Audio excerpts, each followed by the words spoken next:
செம்பருத்தி.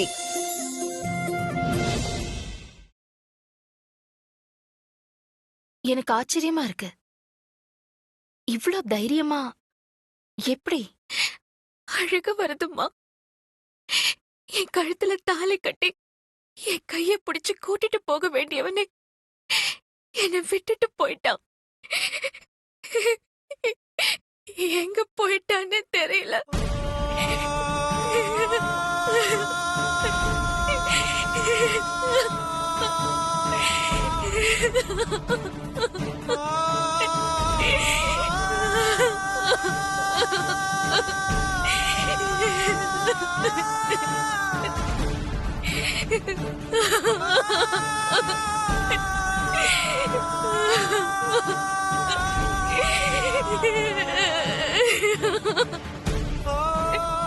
அந்த ஆண்டவன் என் தலையெழுத்து எப்படி எழுதிருக்கானோ, என்ன எழுதிருக்கானோன்னு தெரியலம்மா. கண்ணை கட்டி காட்டுல விட்ட மாதிரி இருக்கு. என்ன பண்றதுன்னு எனக்கு தெரியலம்மா.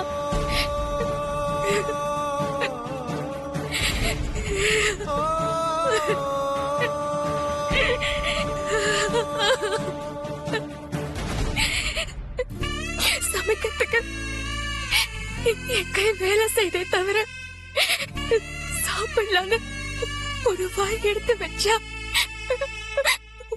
ஒரு பறக்க கூட தொண்டையில இறங்க மாட்டேங்குதும்மா. உயிர் போற வேதனையை அனுபவிச்சுட்டு இருக்கேம்மா. பொண்ணா பிறந்தா கஷ்டங்களை அனுபவிச்சுதான் ஆகணும்னு என் பாட்டி சொல்லுவாங்கம்மா. ஆனா என்ன மாதிரி ஒரு நிலைமை எந்த பொண்ணுக்கும் வரக்கூடாதும்மா.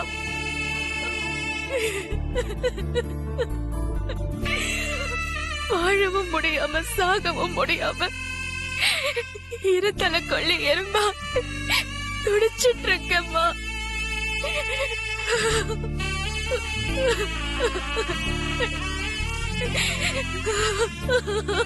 பார்வதி, பார்வதி அழாத, எழுந்துரு.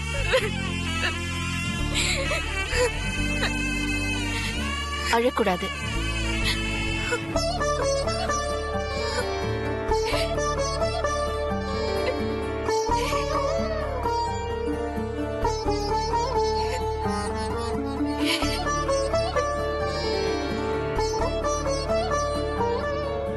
கஷ்டம் வந்துருச்சேன்னு உட்கார்ந்து அழுதுகிட்டு இருந்தா பொண்ணா பிறந்ததுக்கு அர்த்தமே இல்லாம போயிடும் பார்வதி.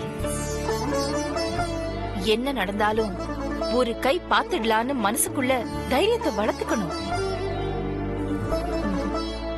அழக்கூடாது. தைரியமா இரு. பார்வதி, நடந்தது எல்லாத்தையும் மறந்துரு. உனக்கு நாங்க இருக்கோம். தைரியமா இரு. அழாத.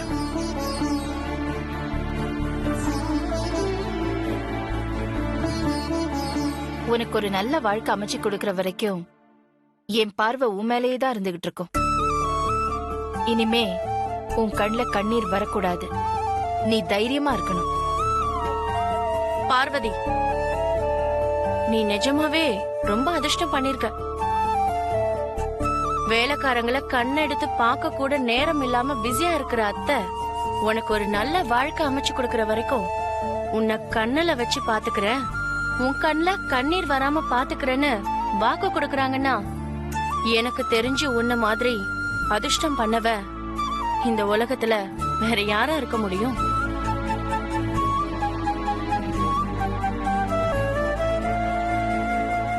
பார்வதி, ஆலிஸ் வெல் நினைச்சுக்கோ. எல்லாம் நல்லதாவே நடக்கும். அல்லாத கண்ணை தொடச்சுக்கோ. உன்னோட கை வண்ணத்தை ருசியில காட்டு. நாங்க எல்லாருமே இப்ப சாப்பிட வரோம். ஓகே? சரிங்க சின்னையா.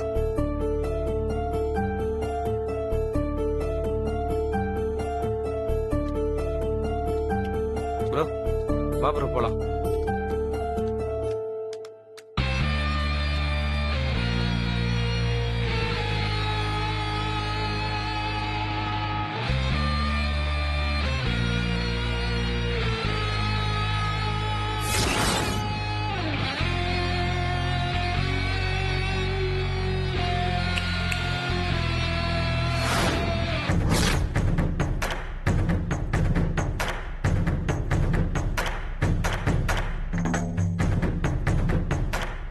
ஏன் நந்தினி, எல்லாரும் சாப்பிடுறதுக்கு போனதுக்கு அப்புறமும் நீ மட்டும் வராம இங்கேயே நிக்கிறன்னா உனக்கு வயித்து பசிய விட வயித்தெரிச்சல் அதிகமா இருக்குன்னு தானே அர்த்தம். ஆதிக்கடவுர் ஆதித்யா நந்தினி நந்தினின்னு உன் பேரை சொல்ல வேண்டிய வாயால பார்வதி பார்வதின்னு சமையல்காரி பேரையே சொல்லிட்டு இருக்கானே, அந்த மனக்கவலை உனக்கு கொஞ்சம் அதிகமாயிடுச்சுன்னு நினைக்கிறேன். அது உன் முகத்துல நல்லாவே தெரியுது. வயிறு எரிஞ்சதுன்னா சாப்பிட்டா சரியாயிடும், மனசு எரிஞ்சதுன்னா அத பத்தி நினைச்சு நினைச்சு இன்னும் அந்த எரிச்சல் அதிகமாயிடும்ல. ஆதிக்கடவுர் குடும்பத்து சின்ன மருமக வனஜா அத்தையாரே, என் உருவத்தை பார்த்து என்னோட பணிவை பார்த்து இந்த வீட்டுக்கு மூத்த மருமகளா ஆக போறேன்னா பாசத்தை எல்லாருக்கும் பங்கு போட்டுக்குவேன்னு நீங்க கணக்கு போட்டிருந்தீங்கன்னா அது தப்பு கணக்கு. எனக்கு பிடிக்காதத பத்தி நான் பெருசா யோசிக்க மாட்டேன். அது பணம் பதவி புகழ் எதுவா இருந்தாலும் சரி, உதறி தள்ளிட்டு போயிட்டே இருப்பேன். பெரிய இவ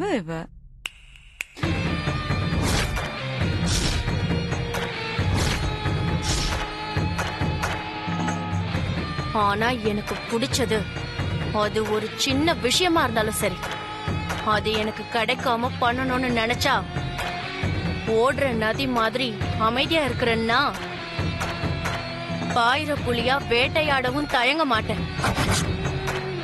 அந்த வேட்டையில எனக்கு குறுக்க வர பார்வதியும் பலியாகலாம், நீங்களும் பலியாகலாம்.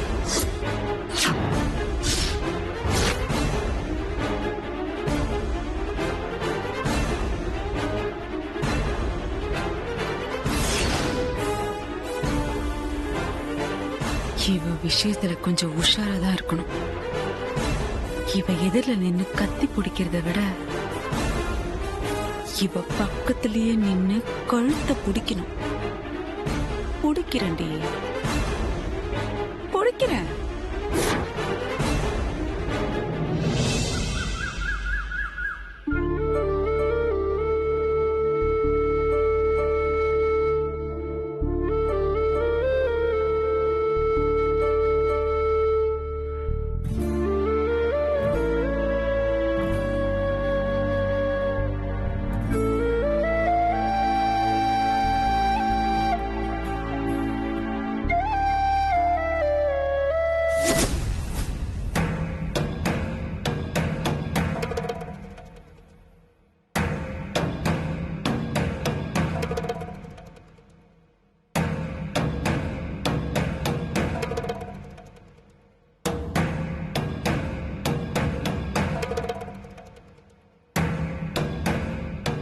ரகுவை பத்தின யோசனைலதான் அகிலா குழம்பி போயிருக்கான்னு நினைக்கிறேன். குழம்புன குட்டையில மீன் பிடிக்கிறது ரொம்ப ஈஸி. ரகு காணாம போனதுக்கு காரணம் பார்வதி தான் அப்படின்னு நல்லா ஏத்தி விட்டு இவ கோவத்தை அந்த பக்கம் திருப்பி விட்டுறணும். இதோ என்னால முடிஞ்சது. ஹலோ.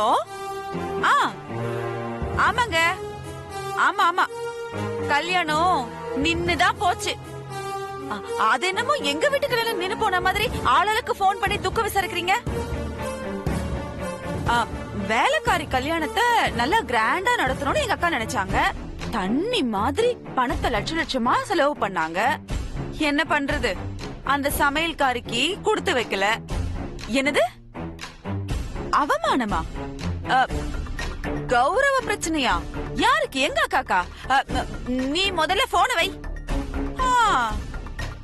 ஏதோ பெரிய மனசு பண்ணி அக்கா அவளுக்கு கல்யாணம் பண்ணி வைக்க நினைச்சாங்க, அவ்வளவுதான். பாருங்கக்கா, என்னமோ நம்ம வீட்டு கல்யாணம் நின்னு போன மாதிரி எல்லாரும் நமக்கு போன் பண்ணி துக்கம் விசாரிச்சிட்டு இருக்காங்க. அக்கா, நான் இந்த வீட்டுக்கு மருமகளா வந்து 22 வருஷம் ஆகுது. உங்களை இந்த மாதிரி ஒரு நாள் கூட நான் பார்த்ததே இல்லக்கா. நின்னு போனது இந்த வீட்டு வேலைக்காரி கல்யாணம் இல்ல, ஆதிக்கடவுர் அகிலாண்டேஸ்வரி வீட்டு கல்யாணம். ஷோ அக்கா, இது எல்லாத்துக்கும் காரணம் அந்த ரகுதான்க்கா. ம்? அவன் அப்படி பண்ணிருக்க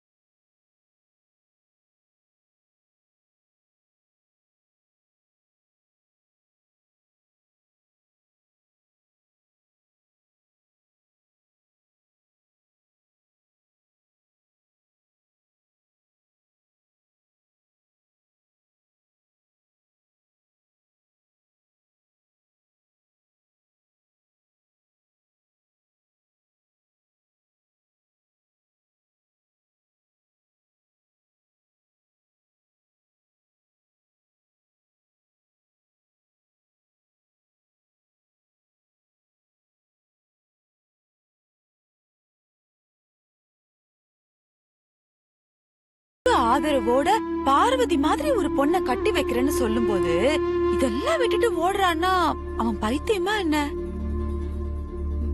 பார்வதி அவனுக்கு பிடிக்கல, கல்யாணத்துல விருப்பம் இல்லன்னா பொண்ணு பார்க்க வந்த அன்னைக்கு சொல்லிருப்பான்ல.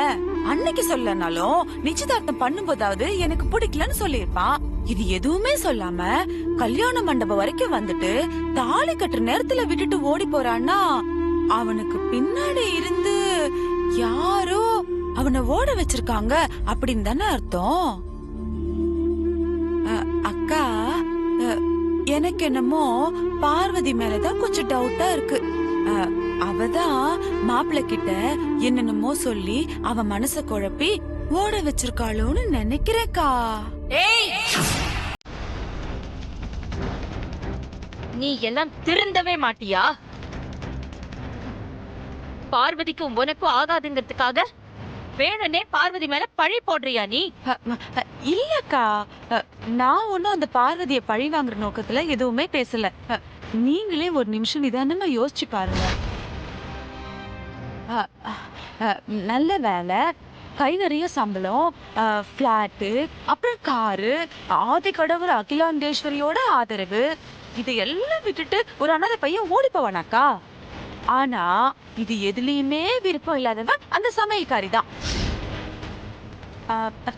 ஆமாக்கா, ஆரம்பத்துல இருந்தே பார்வதி தான் எனக்கு இந்த கல்யாணமே வேணாம், இந்த வீட்டை விட்டு நான் போக மாட்டேன், காலம் பூரா அம்மா காலடியிலயும் ஐயா காலடியிலயும் சேவகம் பண்ணிக்கிட்டே என் வாழ்க்கையை கழிச்சிடுறேன் அப்படின்னு சொல்லிக்கிட்டே இருந்தா.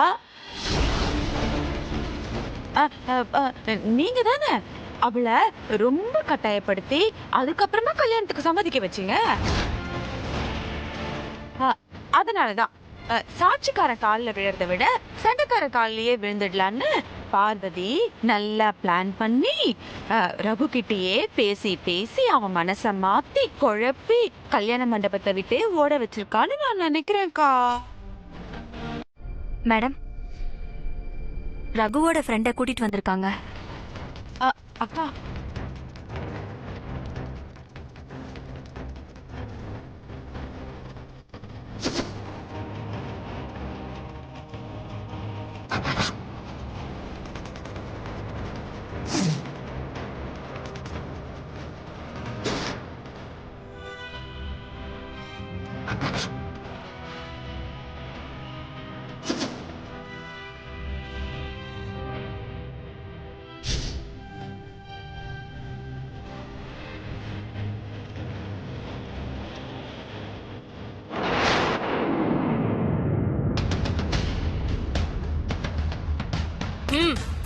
உன் ஃப்ரெண்ட் எங்க? தெரியல மேடம், அவன் போன் சுவிட்ச் ஆஃப்ல இருக்கு, என்னால போன்ல கூட கான்டாக்ட் பண்ண முடியல மேடம். உன் ஃப்ரெண்ட காட்டி கொடுக்க கூடாதுன்னு உண்மையை மறைச்ச அப்புறம் உனக்கு தான் ஆபத்து. சீக்கிரமா உண்மையை சொல்லு. ப்ராமிஸா மேடம், எனக்கு தெரியாது மேடம், என்ன நம்புங்க மேடம். பார்வதியை கல்யாணம் பண்ணிக்கிறத பத்தி உன் ஃப்ரெண்ட் உன்கிட்ட ஏதாவது சொன்னானா? பார்வதியை கல்யாணம் பண்ணிக்க போறத நினைச்சு ரகு ரொம்ப சந்தோஷப்பட்டான் மேடம். கல்யாணம் ஃபிக்ஸ் ஆனதுக்கு அப்புறம் அவன் எப்பவுமே பார்வதியை பத்தி தான் பேசிட்டு இருப்பான் மேடம். பார்வதியை ரொம்பவே லவ் பண்ணான் மேடம். பார்வதி ஆசைப்பட்ட புடவை நகை வாங்கி கொடுக்கறதுக்கு என்கிட்ட பணம் கூட கடன் கேட்டான் மேடம். ஆனா ரகு பார்வதியை விரும்பின அளவுக்கு பார்வதி ரகுவை விரும்பலன்னு நினைக்கிறேன் மேடம். இதெல்லாம் எதை வச்சு சொல்ற? ரகு பார்வதி கிட்ட ஆசையா பேசுறதுக்கு ஃபோன் பண்ணா போனை பார்வதி எடுக்க மாட்டாங்க மேடம். எப்பயாவது ஒரு தடவை எடுத்தாலும் ரகு ஆசையா பேசிட்டு இருக்கும் போதே போனை கட் பண்ணிடுவாங்க மேடம். சரியாவே பேச மாட்டாங்க மேடம். அப்பெல்லாம் ரகு ரொம்ப அப்செட் ஆயிடுவான் மேடம். பாத்தீங்களாக்கா, இதத்தானே நானும் சொன்னேன். இந்த பார்வதி தான் மாப்பிள்ள கிட்ட என்னென்னமோ பேசி அவன் மனச குழப்பி ஓட வச்சிருக்கா. உன் ஃப்ரெண்ட பத்தி தகவல் ஏதாவது தெரிஞ்சா உடனே எனக்கு தெரியப்படுத்தணும். புரிஞ்சுதா? கண்டிப்பா சொல்றேன் மேடம்.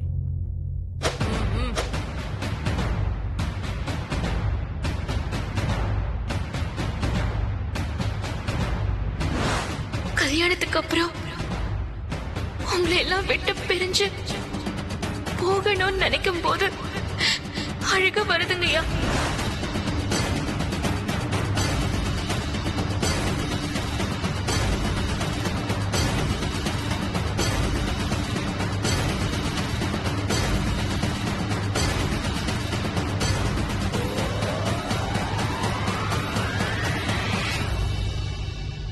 இருபத்தஞ்சு வருஷத்துக்கு முன்னாடி பிறந்த ஊரை விட்டுட்டு பொழப்பு தேடி வந்த எனக்கு வேலை கொடுத்து வாழ்க்கை கொடுத்தீங்க. இத்தனை வருஷமா உங்க நிழல்ல எந்த குறையும் இல்லாம வாழ்ந்துட்டேன்.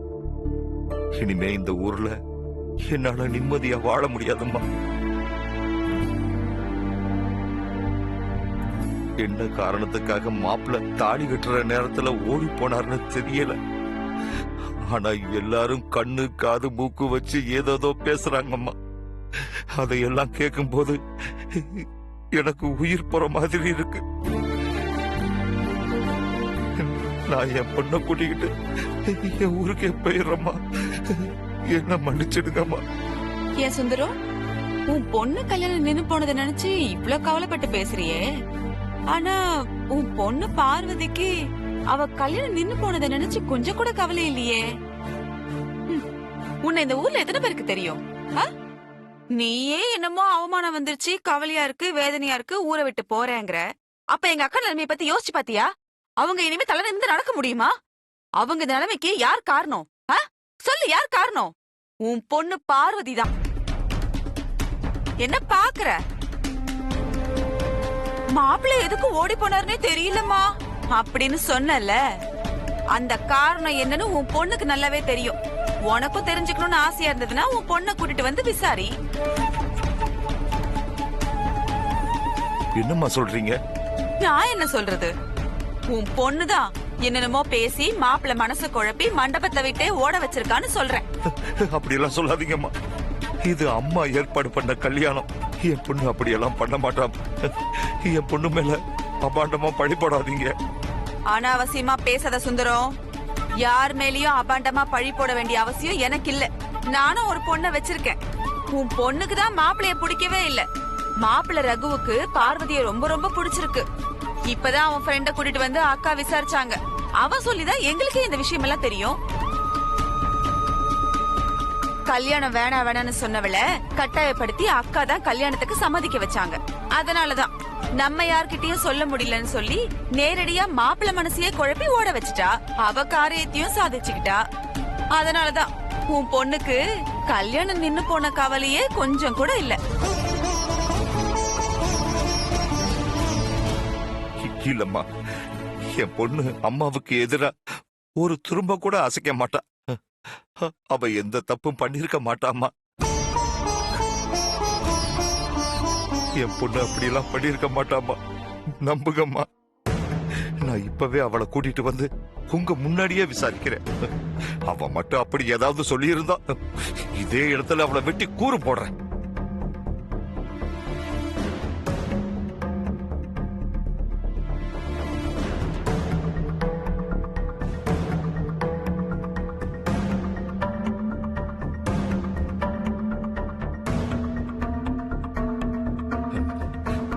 ஏ பார்வதி, வா. எங்கப்பா? வா சொல்றேன். வான்றேன்ல.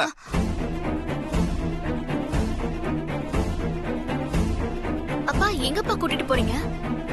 சொல்லுங்கப்பா. வா. என்னாச்சுப்பா?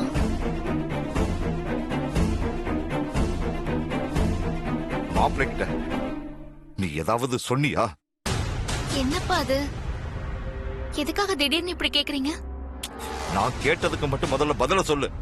மாப்பிள்ளை கிட்ட நீ என்ன சொன்ன? நான் ஒண்ணும் சொல்லலப்பா. நீ மாப்பிள்ளை கிட்ட ஏதோ சொல்லியிருக்க. அதனால தான் அவர் உனக்கு தாலி கட்டாம ஓடி போயிட்டாருன்னு சொல்றாங்க. எதுவா இருந்தாலும் அப்பா கிட்ட மறைக்காம சொல்லுமா. நான் எதுவுமே சொல்லலப்பா. போதும் போதும் போதும், நிறுத்துங்க நிறுத்துங்க. என்ன பார்த்து சொல்லு. ரகு உனக்கு போன் பண்ணும்போதெல்லாம் நீ போனை கட் பண்ணல?